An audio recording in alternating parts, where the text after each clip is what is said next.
کشمیری آج اپنے ان ہموطنوں کو یاد کر رہے ہیں جن کا قابض بھارتی فوج نے 1990 میں آج ہی کے روز سری نگر کے گاؤں کدل علاقہ میں قتل عام کیا تھا۔ عام طور پر ان کی تعداد 51 بتائی جاتی ہے، تاہم بعض ذرائع کے مطابق یہ تعداد 200 سے زائد تھی۔ سینکڑوں زخمی اور ان میں سے بعض عمر بھر کے لیے معذور بھی ہوئے۔ کشمیر کی تاریخ کے سیاہ ترین ابواب میں شامل یہ سانحہ کوئی اچانک پیش آنے والا حادثہ نہیں تھا۔ بھارتی حکومت نے اپنی کٹ پتلی فاروق عبداللہ کی حکومت کا خاتمہ کر کے گورنر راج قائم کیا۔ جگ موہن ملہوترا کو اس مقصد کے لیے بطور گورنر مقرر کیا گیا کہ وہ کشمیریوں کے خلاف بھارتی فوج کی خون اشام کارروائیوں میں کسی انتظامی رکاوٹ کو آڑے نہ آنے دے اور پنڈتوں کو کشمیر سے نکال کر کشمیریوں کی خالص عوامی اور سیاسی تحریک آزادی کو فرقہ وارانہ رنگ دے۔ چنانچہ اپنے تقرر کے پہلے روز ہی جگ موہن نے ریڈیو اور ٹی وی پہ خطاب میں کشمیریوں کو دھمکی دی۔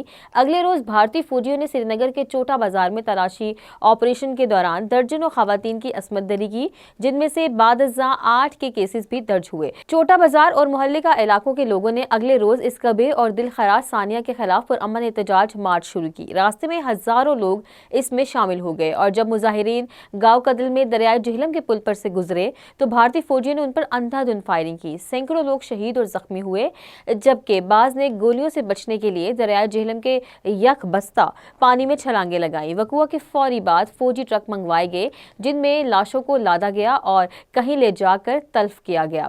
بھارتی حکومت نے حسب دستور ہلاکتوں کی تعداد کم ظاہر کی اور واقعے کو ہجوم پر قابو پانے کی ناکامی قرار دیا۔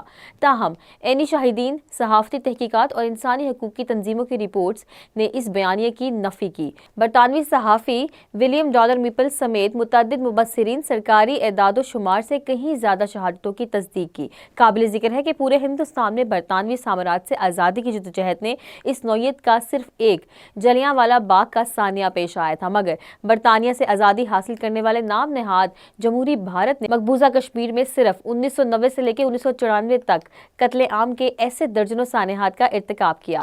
صرف 1 جنوری کا مہینہ ہی ایسے 3 دیگر سانحات کا گواہ ہے۔ بڑا المیہ یہ بھی ہے کہ آج تک کسی ایک مجرم فوجی کو سزا تک نہ دی گئی۔ مقبوضہ جموں و کشمیر میں بھارت کی تاریخ کشمیریوں کے خون میں لتھڑی ہوئی ہے، مگر کشمیری اس کے یہ ستم بھولنے والے نہیں ہیں۔ وہ انہی دکھوں کو اپنی طاقت بنا کر مزاحمت جاری رکھیں گے۔ یہی شہدائے گاؤں کدل اور دیگر لاکھوں شہداء کی پکار ہے۔